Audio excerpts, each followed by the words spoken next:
नमस्ते सदा वत्सले मातृभूमि। मातृभूमि की वंदना करते हुए मैं अनिल कुमार आप सभी का स्वागत करता हूं ए.के. भारद्वाज संस्कृत क्लास में। आज हम इस कक्षा में विसर्ग संधि के भेद, ऋत्व संधि के बारे में विस्तृत अध्ययन करेंगे।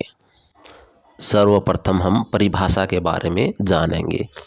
इस संधि की परिभाषा को हम दो भाग में बांट के पढ़ेंगे। तो पहला जो भाग है नियम 1, वो यहाँ देखिए। विसर्ग से पूर्व ए आ को छोड़कर कोई अन्य स्वर हो और विसर्ग के बाद कोई स्वर हो या वर्गीय, तृतीय, चतुर्थ, पंचम वर्ण हो या य रे ल व है में से कोई वर्ण हो तो विसर्ग को रै हो जाता है। इसी नियम को अब हम इस डायग्राम के माध्यम से समझेंगे। तो यहाँ देखिए, पूर्व पद में ई, ऊ, री, ए, आई, ओ, औ इनमें से कोई स्वर हो और विसर्ग के बाद तृतीय, चतुर्थ, पंचम वर्ण हो, कोई स्वर हो या य रे ल व हो तो विसर्ग रै में बदल जाता है। यहाँ तृतीय, चतुर्थ और पंचम वर्ण अलग से दर्शाए गए हैं। अब इस नियम को इन उदाहरणों के माध्यम से समझेंगे। तो पहला उदाहरण देखिए, धेनुः गच्छति। तो यहाँ विसर्ग से पहले ऊ है और विसर्ग के बाद तृतीय वर्ण है। तो ऐसी स्थिति में जो विसर्ग है वो बदल गया रै में। तो हमारे पास स्थिति बनी धेनु रे गच्छति और जब मिलाते हैं तो बन जाता है धेनुर्गच्छति। अब देखिए दूसरा उदाहरण, भानुः अवदत्। तो यहाँ पे भी विसर्ग से पहले ऊ है और विसर्ग के बाद स्वर है तो विसर्ग है वो रै में बदल जाएगा। तो स्थिति बनी भानु रै अवदत् और जब मिलाएंगे तो बन जाएगा भानुर्वदत्।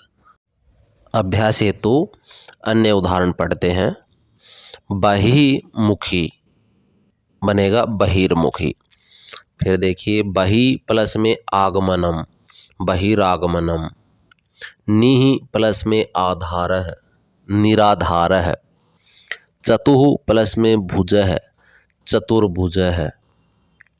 आयुः प्लस में वेदः, आयुर्वेदः। ज्योतिः प्लस में मयः, ज्योतिर्मयः। यजुः प्लस में वेदः, यजुर्वेदः। धनुः प्लस में धरः, धनुर्धरः। आसिः प्लस में वचनम, आशीर्वचनम। भानुः प्लस में उदेति, भानुरुदेति। अब हम इस संधि का द्वितीय नियम पढ़ते हैं। तो देखिए, यदि विसर्ग से पहले अव्यय हो या ऋकारांत शब्द का संबोधन हो तथा उत्तर पद में विसर्ग के बाद कोई स्वर हो या वर्गीय, तृतीय, चतुर्थ, पंचम वर्ण हो या य रे ल व है हो, कोई भी वर्ण हो इनमें से तो विसर्ग के स्थान पर रै हो जाता है। अब इस नियम को उदाहरणों के माध्यम से समझते हैं। तो पहला उदाहरण देखिए, पुनः प्लस में आत्र। तो हमें पता होना चाहिए पुनः एक अव्यय है और आगे स्वर है, इसलिए पुनः में जो विसर्ग है वो रै में बदल गया। तो स्थिति बनी पुनः रै अत्र और जब इनको मिलाते हैं तो बन जाता है पुनरात्र। अब दूसरा उदाहरण देखिए, प्रातः प्लस में गच्छति। तो प्रातः एक अव्यय है और इस वजह से जो प्रातः में विसर्ग है वो आगे तृतीय वर्ण होने की वजह से रै में बदल गया।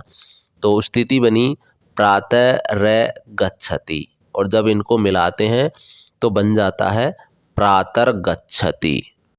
अभ्यास हेतु अन्य उदाहरण, पुनः आवृत्तिः, पुनरावृत्तिः। पुनः आगमन, पुनरागमन। पुनः जागरण, पुनर्जागरण। पुनः जन्म, पुनर्जन्म। पितः वंदे, पितर्वंदे। और उदाहरण देखिए, अन्तः यामी, अंतर्यामी। अन्तः गतः, अंतर्गतः। अंतः आत्मा अंतरात्मा, बहिगमन बहिर्गमन, पुनः विवाह पुनर्विवाह। इस प्रकार से यहाँ विसर्ग की जगह रे होता है। यदि आपको वीडियो पसंद आया और आप इसी तरह की और अन्य वीडियो देखना चाहते हैं तो चैनल को लाइक, शेयर और सब्सक्राइब करें। आप सभी का धन्यवाद।